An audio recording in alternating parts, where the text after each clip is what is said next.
Hi, and welcome to What's New in Jenkins LTS. My name is Darren Pope, and I'm a developer advocate for CloudBees. And just like all the other videos that we've done like this, I have Mark Waite along with me. Mark, how are you doing?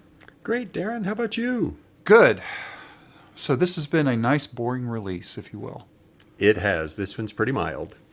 And this one that we're speaking of is 2.332.2. That's right. Lots of twos and lots of threes. There will be one more of these, and then that'll change. Okay, so let's go ahead and take a look at the release notes, just because we can. And you know what? Just in case people don't know how to get to the release notes, I probably should show this every time. Yes, I think so. Forgetting to do that. So if you go to jenkins.io and then go to download, under stable, because we're talking about LTS, there's a changelog. And that gets you to the changelog. So we can see this one only has 6 items. It's small. Exactly. And that's not uncommon for a .2. It's pretty common that a .2 will have a relatively smaller set. It's not nearly as dramatic as the .1, and certainly it's roughly the same as a typical .3. Yep. And in fact, you're going through those things, and we forgot to do one more thing. We need to talk about, what is a Jenkins LTS? We can see on the screen we have, actually if I go back one screen here, we have stable and weeklies, but what really is LTS? Yeah, so Jenkins long-term support is chosen every 12 weeks, so roughly once a quarter. We choose a baseline. The baseline version is a weekly release that then is used as the basis for a series of monthly releases that follow it. So we chose the base release 2.332.1. 4 weeks later, we release .2. 4 weeks later, we release .3. Then we finish that 12-week cycle and you switch and choose a new one. The focus is on stability. Our intention is that the LTS release is usable and ready to go. We encourage people to stay current with LTSs, and we like to be sure that they're well validated before we ship them. Okay, and we've got Micha here live. Good to see you here. Thanks for being with us today. Let's go ahead and go back over to the notes. I sort of got things out of order today. It's been one of those days. So if we take a look, not a bad day, just one of those days. Have you ever had one of those days, Mark? I have, and it's been one of those days for me, so I feel really good going through this however we go through it. Okay. I also want to call out one more thing. The first LTS that was in this line, the .1, 144 people, shiny happy, 17 cloudy, and 13 uh-ohs. Now, it's only been a day. Right. But we've got 21 happy, 1, okay, whatever going on. There's just one item here that's actually already been fixed. Okay. And then no thunderstorms. So that's a good thing.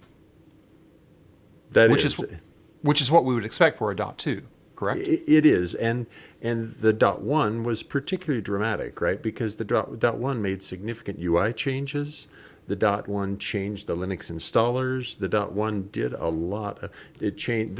Was the version that did the Guava upgrade. So there was a lot of change in 2.332.1.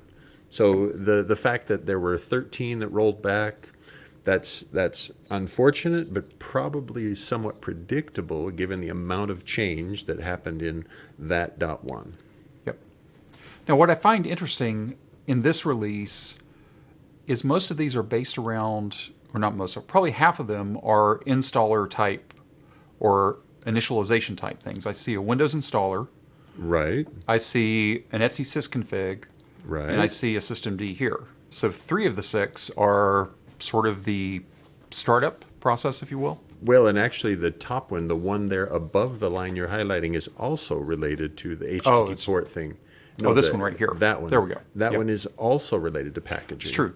So 4 of the 6 are packaging related. Right, they are, and they're actually relatively minor tweaks to packaging, but they were valuable enough that we wanted to be sure we included them. Now that topmost one is actually a relatively rare thing. It's an enhancement that we allowed into the .2 LTS. We usually only allow bug fixes into LTS .2 and .3. This one was intentionally allowed in because we want to motivate and remind people that Java 8 is not the preferred JDK for Jenkins. The preferred JDK is Java 11. Now, previously, the way the installer worked on Windows is it would if it could find both Java 8 and Java 11, it would quietly pick Java 11. But now it says, even if you choose Java 8, on my system, for instance, I have 8, 11, and 17 all installed. It chose 11. I switched to 8, and it then popped up a dialog that said, really, Java 8 is not the preferred solution for Jenkins. You should choose Java 11. So that's somewhat of an exception, and it's encouraging people one more way to say, get on to Java 11 as soon as you can. Do you want to go ahead and talk about that since we're already here? Sure, about why Java not? 11? Yeah, that's a good one. Because the last time that we met 4 weeks ago, roughly, we were thinking maybe Java 11 was going to be the requirement in the next LTS, which would be June. Which would be June. Right, not the May release, because when I say next LTS, the next minor number is how I'm sort of counting LTS. Right. The next LTS baseline, we were talking last time when we met that, hey, it might require Java 11. Looking at the work that's going on now, I'm feeling pretty comfortable that we won't set require Java 11 until the September LTS rather than the June LTS. Basil Crow has done a bunch of investigation work, has found a number of things that need to be improved, and it's feeling like September is more likely than June. Yeah, it could be June. I could be surprised. But right now, based on the process we're seeing, we think September's the better choice. Okay. No guarantees. Right. But it's starting to lean in that direction. Mm-hmm. It's sort of like tracking a hurricane, right? We've got our 7-day, we've got our 3-day, we've got our 24 hours, right? We're now at the 7-day. Before we were at the 14-day. Yeah, so I'm not experienced with hurricane prediction, but software prediction, I know how bad I am at it, and therefore, yeah, it just feels like, whereas the guess last month is it might be June, now it feels much more likely to be September than June. Yeah. But it is coming, and users should move off of Java 8 and onto Java 11. Now, as an aside, I mentioned Java 17, and we should not be moving to Java 17. It's only in preview right now. So Java 11 is the destination. Let's talk about Java 17 for a second. Okay. There is a blog post. In fact, let me go to it real quick. There is, yeah. Because I want to call it out, because I recorded a video about adding a Mac OS agent just randomly this week. And much like you, I've got 8, 11, and 17 all on my machine. Right. That I was using as the agent. And, of course, when I spin it up, 17 is picked as the default. Right. Because, surprise. Yeah. So it gave me the opportunity. I was given the opportunity to correctly configure my Java path on my agent. And I think that's important to know. So this blog post is titled Java 17 Preview is available in weekly 339. We don't expect to see Java 17 on an LTS at all, probably until whatever December would be, if I'm doing the math right. Well, see, or whatever it would be. That'll at depend best. on the. Well, see, that'll depend actually. Oddly enough, what we're finding is that the Java 11 work is well done by doing a similar sweep for Java 17. And so it may be that as early as September, we could potentially have official support from the Jenkins project for Java 17. Okay. It doesn't feel out of reach based on what we're doing. For instance, we've got plugins that are now testing compilation and run tests with Java 17, and Jenkins Core is now testing with Java 17. So we're feeling better that, hey, Java 17 is getting closer. And that's one of the reasons that Basil wrote this post to say, hey, look, preview's ready. Okay. I guess what I was trying to say is, okay, let me be hypothetical here, and I shouldn't be. But if 17 goes swimmingly along with 11, and 11 is now it in September, and 8 is gone, then in theory it could be 11 is preferred, 17 is supported, for lack of a better term for the moment.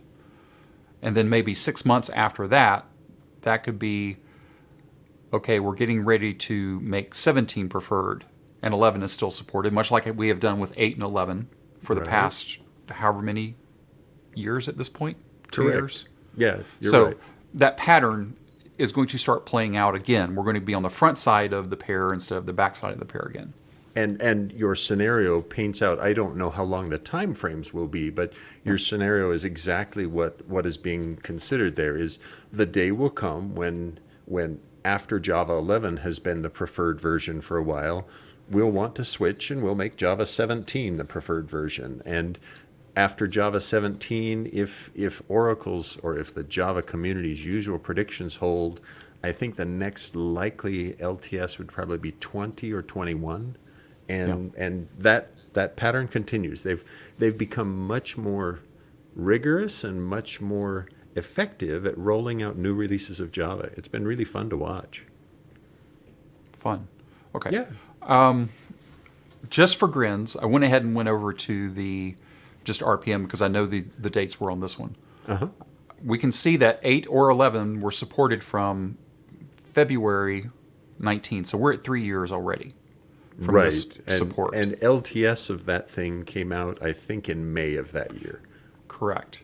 But if you look previous to that, basically it's been every 2 years we see that major change. This is the first time that we've broken that 2-year cycle. But a lot of that has to do, I believe, with what you were just saying. Oracle's release strategy now around the JDK has changed. I don't know that it's officially changed, but it smells like it's changing based on just looking at the release numbers. They've made an intentional and a conscious change in their release model, right? The transition when they went from 8 to 9, actually, they announced at that point significant changes to their release model, and that those significant changes have really been a benefit. Java 11 as an LTS has been a great experience for us, and Java 17 is looking very promising as the next LTS for Java. So we're very glad that at the way Oracle's doing things, or the way the Java community is doing things. I want to pull in this question here, and then we'll get back over to the other point. Will there be any problems if the controller's on 11 and agents are on 8? Not ready to upgrade the agents? Well, the short answer is maybe. Or consulting answer is it depends. I like that short answer because I can tell a story about that short answer. So yeah, go ahead. Well, let me sort of give it, and then I'll let you tell your story because you tell better stories than I do. So if your Java 8 is current, meaning probably what, 200 to, I can't remember what the last version number is. 8U 322 is current. 322 is current. So I'm Anything thinking older than 8U 292 is feeling old for me. Yep. So anything older than 292, I wouldn't bet on it. Now, the twist to that is you don't have to have a single JDK on your agent machines. You could install a JDK, extract the tarball if it's a Linux one, just to make it simple. Or if it's Mac, you can just grab Tamarin or whatever you're doing, extract it, but don't put that as your default for the machine. Just use that specific binary for your agent connection, and that's it. That's its only purpose in life, right? That's what my video that's coming out in a couple of weeks about connecting a Mac OS agent. I think that's 2 Tuesdays from now. I'm not sure what the date is, the 21st, 2nd, somewhere in that ballpark. That's what I would do, and just have have a version of Java that on the agent that matches the version of Java that's running my controller process. Right, and that's actually how ci.jenkins.io is managed, and that's how I manage my cluster. And right. It's very healthy to acknowledge I'm going to manage Java agents as the same way that I manage the client, the agent itself. The Java executable is just another component that I need in order to run the agent, and so I install that specific version. So 11.0.14.1 in some very specific location for my agent. Nobody else has to use it. Nobody else has to know about it. And certainly I don't have to run builds with that agent or with that Java. I can run builds with an arbitrary tool from the operating system. I can run builds from a tool that I download and install. There's lots of different ways to solve that one. Right. I would just be Now careful. back to the story though on Yeah. can I, if I have to mix Java 11 controllers and an agent running Java 8, and there may be conditions where you have to run it, the Jenkins.io documentation advises against it. It says, hey, you need to have the same Java version on the agent and the controller, and that it gives good technical reasons why.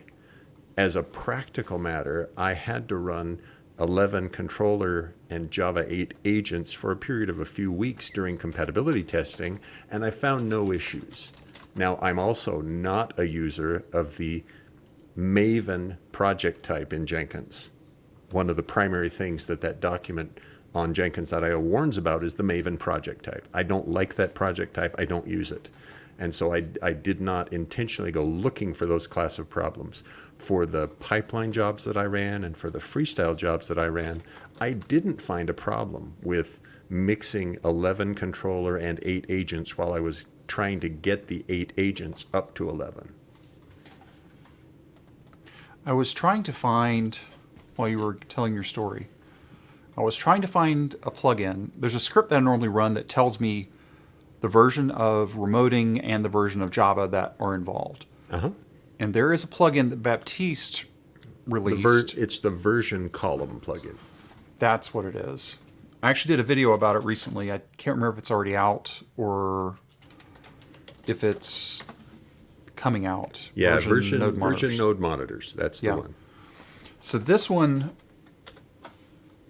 is actually fairly interesting. In the video that I did about it, I actually went down to Paranoid++, Uh-huh. which forces me to, it's got to match. Like, to the, not all the way, like, the 11.14 is really weird. Because it's 11.0.14.1. 4 parts. Right. 4 parts. A four-part numbering system. Yes, it is weird.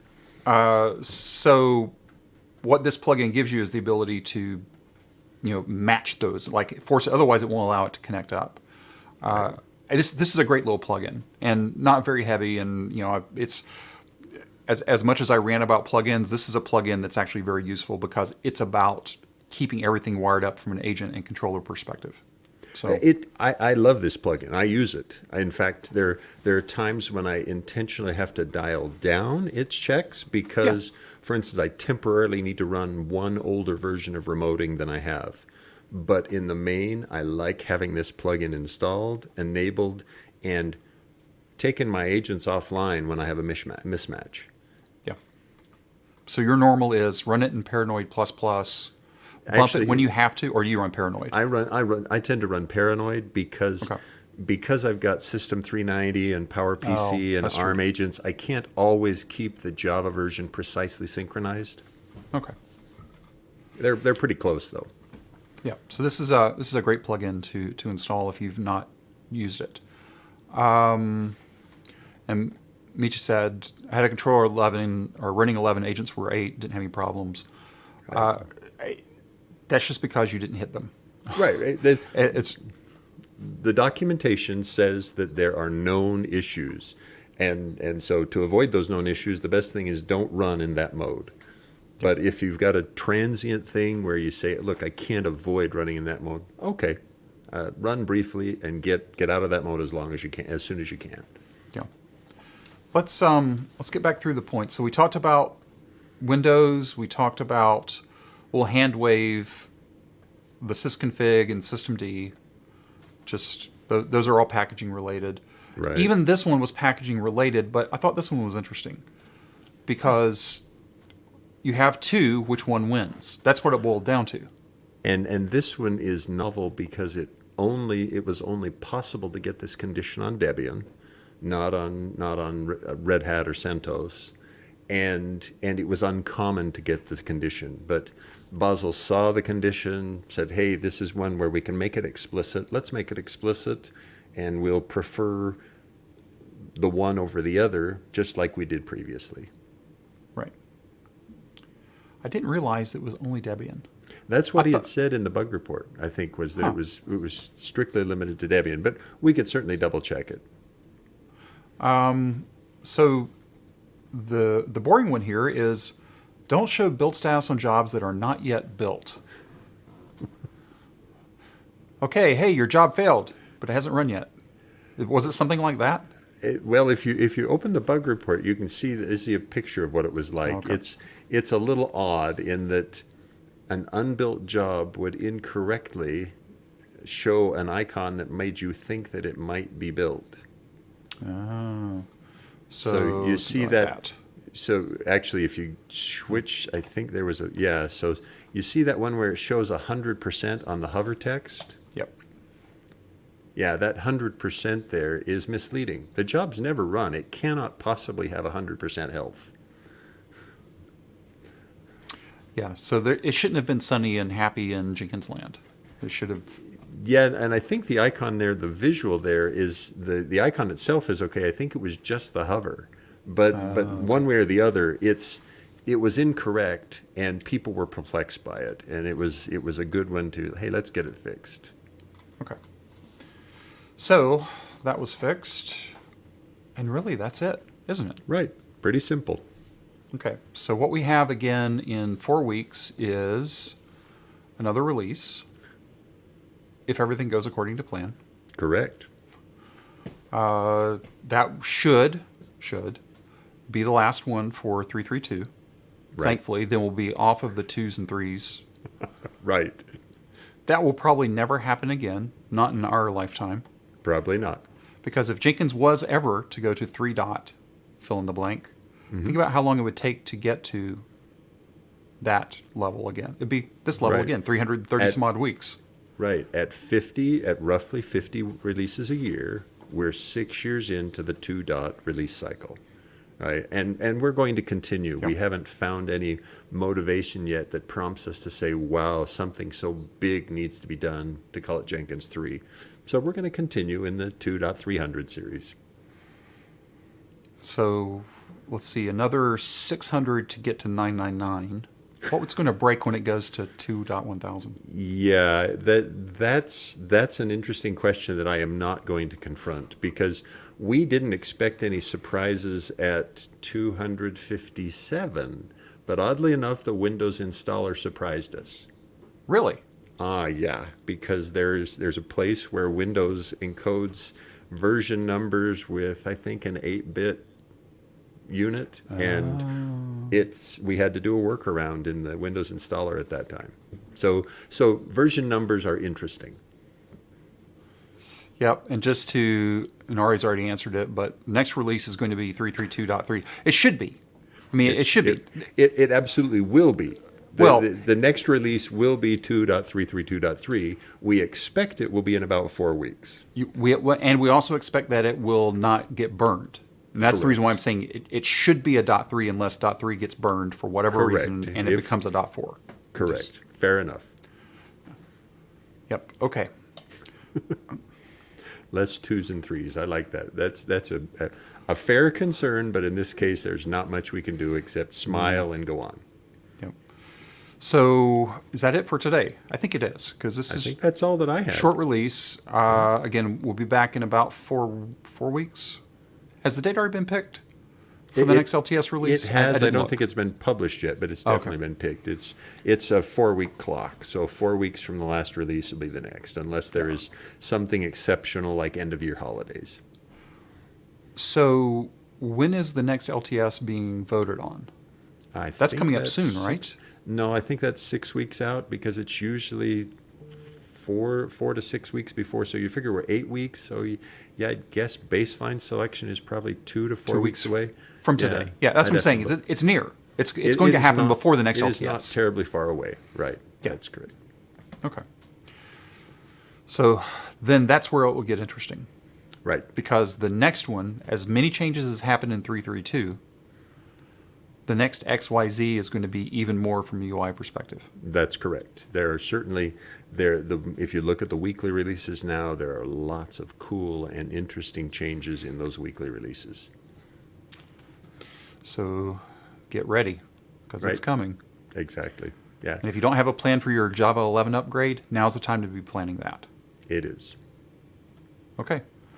Well, thanks everybody for hanging out with us. Before you leave, if you are with us here live, is that right? Could be. I don't remember. Sounds like it. Go ahead and give us a thumbs up before you leave. If you haven't subscribed, go ahead and subscribe. Also, I will go ahead and give the plug for this. If you haven't subscribed over at the Jenkins YouTube channel, it's Jenkins CICD is the handle for that. All of the governance meetings, what is the UX one? That one doesn't happen every week. That one's monthly, That right? one's about monthly. User Experience Special Interest Group is there. Platform Special Interest Group recordings are there. Docs office hours are there. Demonstrations, online meetups, all sorts of content. All the things. Tutorials on development, various forms. Yeah. Okay. So if you haven't subscribed over there, before you go subscribe there, subscribe here, but then go over there and subscribe. And then that will make everybody happy. So thanks again, everybody, for being with us live today. I think I got that one right this time. And we will see you again in about 4 weeks. And Thanks, now, see you, Mark. Bye.